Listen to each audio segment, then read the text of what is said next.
Hey everyone, welcome to the Colaeb Innovation Conference. I'm here with Sarah. We're going to be talking design thinking in action, really turning vision into impact through technology. Sarah, how are you doing today? I am well. Like I said, I'm always excited to be at Innovation Conference. This is a room full of trailblazers, full of thinkers. Thank you, Manny, for hosting this. This is one of a kind, and it's very accessible. So I'm just glad that you're having this. I appreciate you. And we featured you last year. You're doing great things. And since then, I mean, maybe we could tell folks a little bit about GoalX, what you're doing, because I know you're based in New York now. Um, and yeah, why don't we start there? Tell folks a little bit about GoalX and what are you working on? So this year was really about being clear in what it is that I offer. So when people are creative, such as myself, we tend to invent a whole bunch of stuff. And sometimes it services your clients, for what's needed.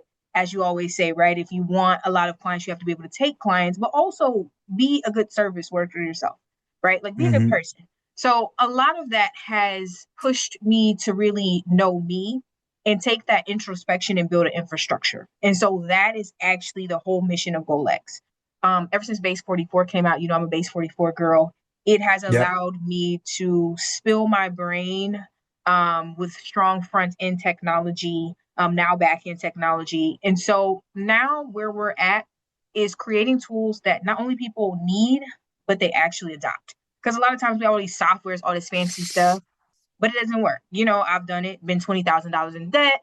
I've made a lot of money. I've wasted a lot of money. So now we're starting lean and actually doing things that people want.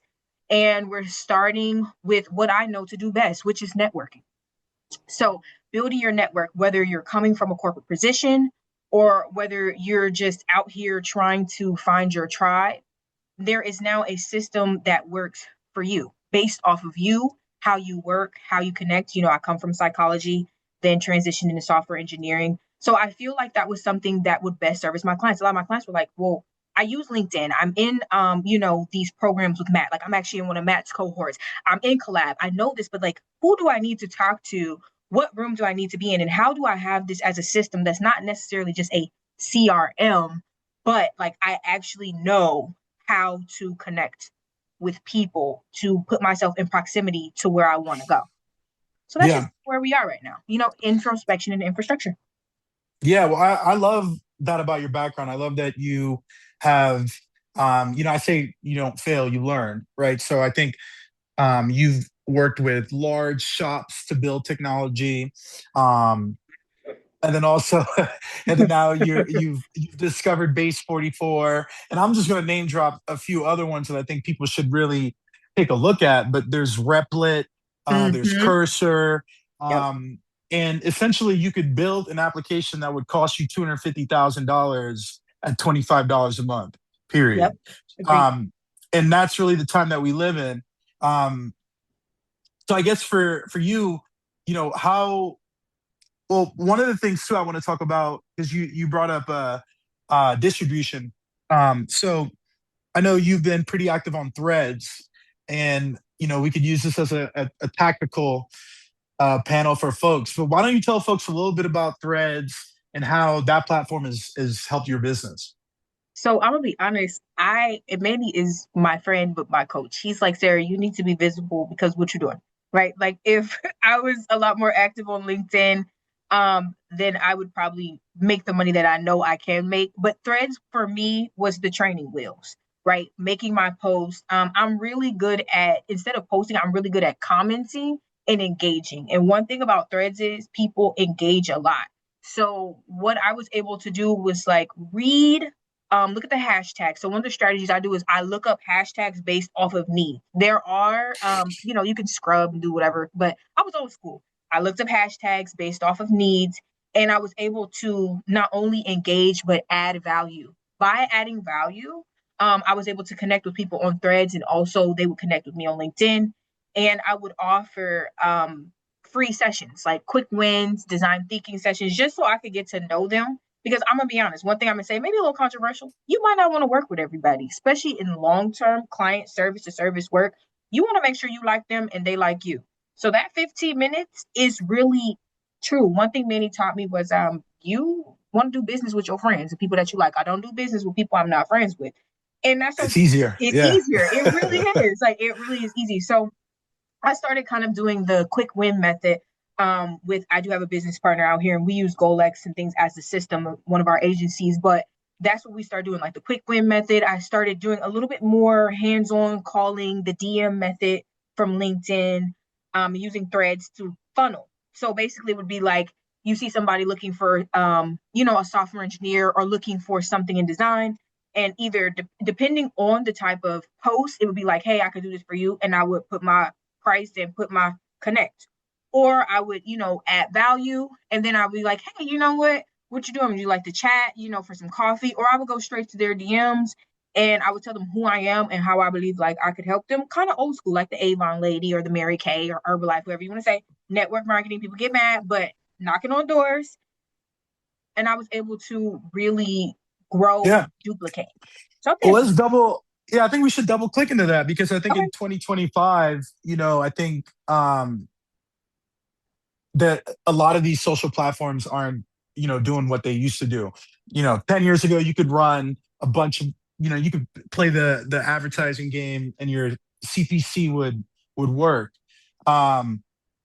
Twitter or X is not what it was, and Mm-hmm. so anyone watching this, I challenge you to share, other platforms. But I've spent a lot of time on Blue Sky. I've spilled app, which are essentially black executives that left Twitter when Elon bought it, Mm-hmm. and they're on it.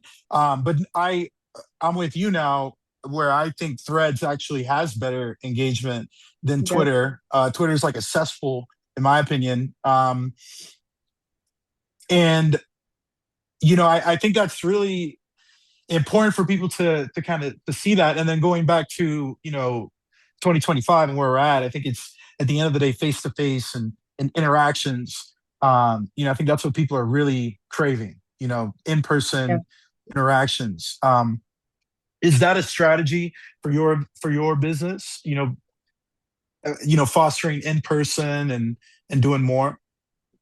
So it's one of our main strategies, especially now from the COVID era being virtual. Even if it's you picking up the phone, right? Like even if it's you just sending voice memos. So one of the things I do is send voice memos too, right? So if I'm sending you something in Instagram, I'm not sending you this long message. I myself, I'm like, hey, sometimes it's hey girl, how are you? I see that you had this problem. I think that I could offer some value or connect you with some people who can. What's your Thursday looking like? You always want to move them forward. I have a background in sales, just FY. So if you hear me using some sales terminology for the people on here, I come from healthcare insurance, network marketing. So I am the sales lady. I'm the Avon lady. So I kind of use that to my advantage, right? Like I make sure that I am reaching out, serving first, always. So before you ask for something, you must give, right? Yeah. First, show yourself friendly. but but I think it's problem solving, right? Like Yeah, I that's think true. sales gets a bad rap. Like I That's think true. it's important that like you're talking about problems and you're presenting solutions. So if anyone's struggling with sales out there, I think that's how you have to look at it. And that's what I like about you, because you don't direct people to you. You like you give them their options and then you'll show why, and how you could help. um so yeah, I didn't want to interrupt you, but I just wanted to make that point because I know, um, I mean, yeah, no one wants to be a salesman, but That's true. or woman, right? But at the end of the day, we're all, every business or every consumer has a problem, and they need to trust you to open up to you. And I think that's the some of the hard things, right? Um, in the world I today. agree. I agree 100%. Even like what you said, leveraging your network. People don't understand about relationship currency. A lot of people don't know because if you can't do it, what you don't know by recommending somebody that builds a trust factor. So when you do have a product or service that you can service them with because you have recommended them, an expert that helps solve the problem, you still have a customer or a client or a friend or something in your environment, in your ecosystem pipeline. So I think you make a good point. Like you said, problem solving. But how are you solving that problem? Like you never know. This client, may turn into be one of your larger contracts. And I've had that happen. I've simply, answered something. So I also still run my thumbtack business because it's quick cash. So like I design. I still like to keep my graphic design skills. I've had clients go from a $40 client to 4,000. True story. Why? Because they needed a flyer for their business, but then they're like, hey, you know what? I have this contract and that contract. Or maybe I may have undersold myself because they had a smaller budget, but then they sent me 3 referrals. So I've recouped Yeah. all that money and then some. So I think, again, serving first, problem solving first is truly the key. And threads is where you can do that because people want authentic. So as long as you are authentically solving their problem and not being a bot, you're more likely to, and if you can solve it in like 200 characters or less, you really can grab their attention. Yeah. So just kind of staying right there, where, we both work with small businesses as well. I'm interested in where do you see the biggest opportunities with small businesses, let's say in the next 3 to 5 years. Oh, so, and this is something that I'm taking advantage of in the teaching space. One, so if you have a skill, people don't want to just be sold, they want to be taught sustainability. So if you know that you're good at networking, right? So making a list of the skills that you have perfected and then looking at the main problems that you're seeing and then creating not just a course but a course with actionable items. So one thing I like about Colaeb is in my back dashboard, you're like, Sarah, I want you to do this and this, but then you've given me something. I like to call it the done with you method, TM. We talked about like this is something we do. So there's done for you, right? And there's done with you, and then there's do it yourself. So those 3 things, I really feel like the done with you is the key. Yes, give them a product, but also teach them sustainability. And believe it or not, those people will still come back. It's the same reason why there's free courses by people who make $1 million on YouTube, and people still buy their courses. We have missed Yeah. that. A lot of people have looked over the done with you concept. And so that's one of the things I could say that we perfected and we make our money. Even at Golex, Heartset, like I own several subsidiaries, right? And that's how we make our money is by teaching and doing at the same time. Yeah, no, that's you hit a nail on the head. I think like in terms of, even if they're not your customers, I think education helps. And then especially if they are your customers, then that's just going to help with retention over time. And to your Yeah, point, with Collab, I guess it's right here. Oh no, right there. it's Yeah, right there. but with yeah, we have education baked into our product. So when someone joins, and really the platform essentially is free, you get, we've essentially spoon fed traction to you, Yeah. while also giving you that information.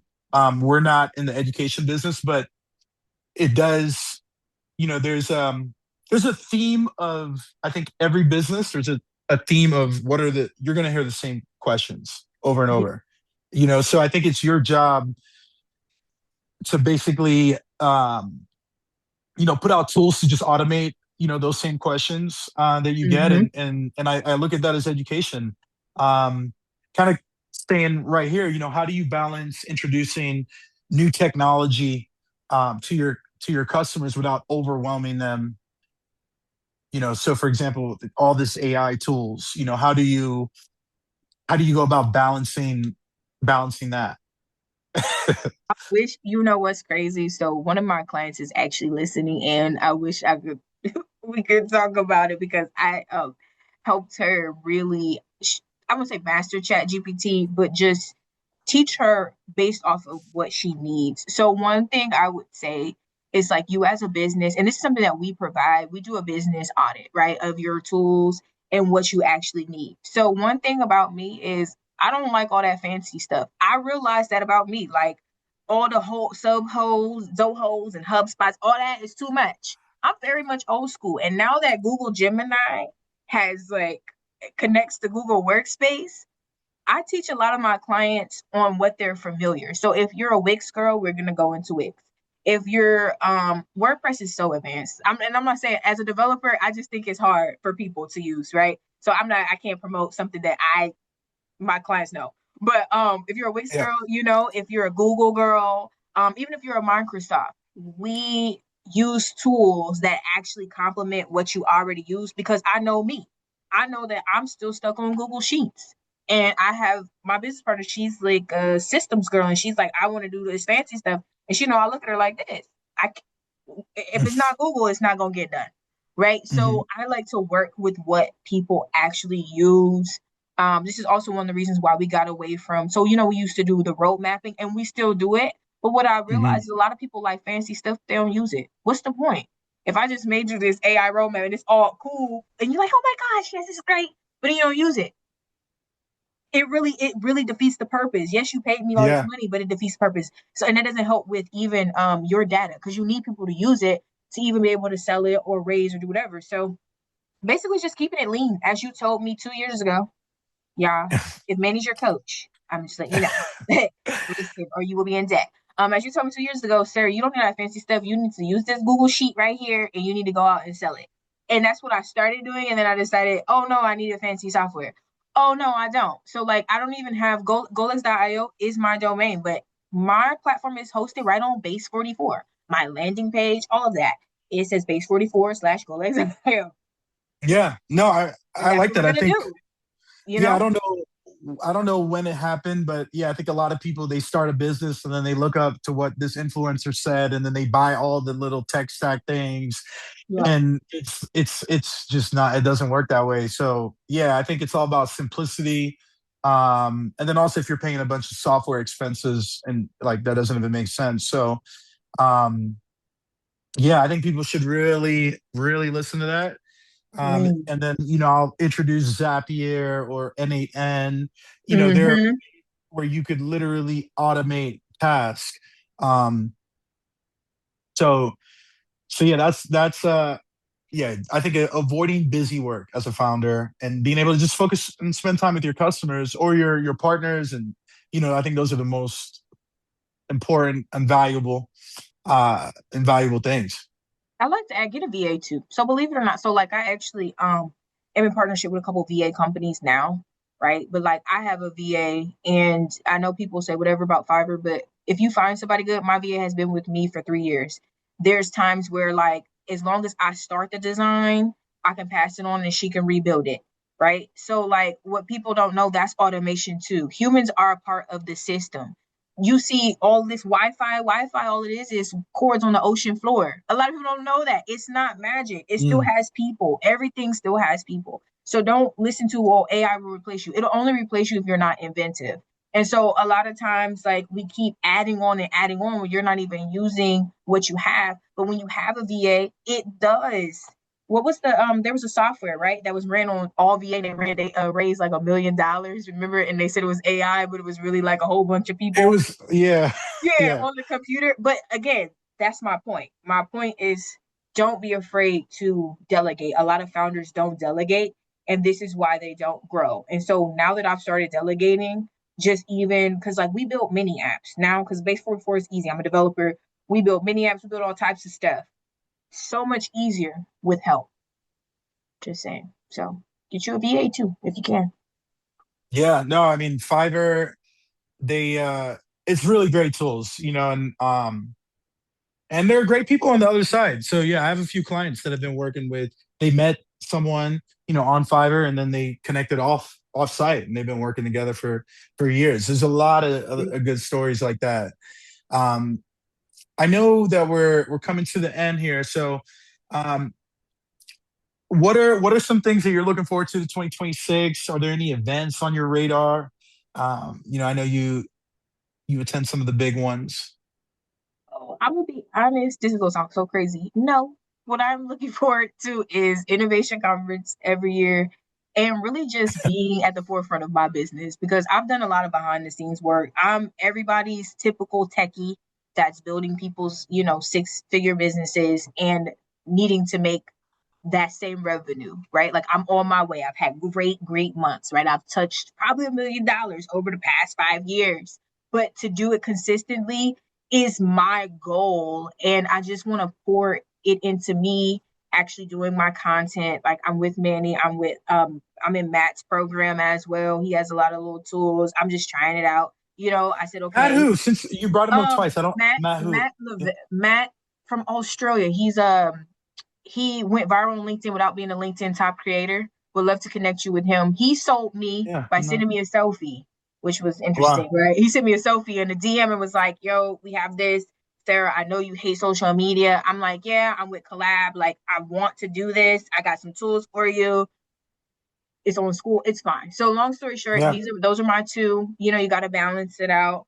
And I'm just looking forward to actually doing the in front work. So this every year is like, I don't say my one or two because I do speaking engagement, but this is the one that's like, okay, Sarah, you're out front, you're talking about your business, go. And Manny's been telling me this for 2 years. So now I'm really ready to actually be in front and not be the stagehand because that's kind of like my comfortable space.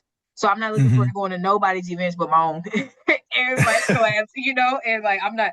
I thought about going to Fashion Week, a couple other things, but really that's just not my energy. My energy is in building a nice pipeline. We do have a wait list. I'll make sure Manny gets the base 44 link and just servicing my clients and doing it out loud, unapologetically. So I'm working on it. I do hate social media, y'all, but I'm gonna do it. I'm putting it out Yeah. there so y'all know. So y'all like, oh my gosh, she said it. So I'm gonna do it. Well, I'm sure your clients will appreciate that, and I do think it helps. You know, like I have been in 5 cities the last 5 days. It's impossible to well, first off, it's just impossible to even get good sleep when you're that busy. But um, less is more. And I think that's the most important thing. Yeah. Um, I wanted to end with this question that I asked the last panel. But you're a builder. You have different entities. You've worked with a lot of people. For others listening to this that are aspiring, they want to get started. What is one piece of advice that you would tell them to ignore completely? There is no rules to business. There's actually no rules. People are going to tell you to build it this way, to build it that way. If you do not know yourself, you have no real reason to have no business. You need to do all of your introspection because who you are as a person will show up in your business and it will also determine the rate of your progress. So, and that means that you're going to go by your own rules. You're going to do your own thing. If you have childhood trauma, you have money issues, ADHD, all of that, deal with it. It's going to be difficult, but work harder on yourself than your business and say, forget all these rules. Pour into you and your business will grow.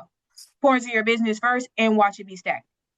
So, no, there are no rules. Choose you, put you first, not in a way that harms others, but in a way that a lot of us have not, especially us of other minorities, things like that, have not put ourselves first. Choose you and your business will grow. Okay. All right. Mic drop. Love that. All Thank you, right. Sarah. Thank you Appreciate you so all. much.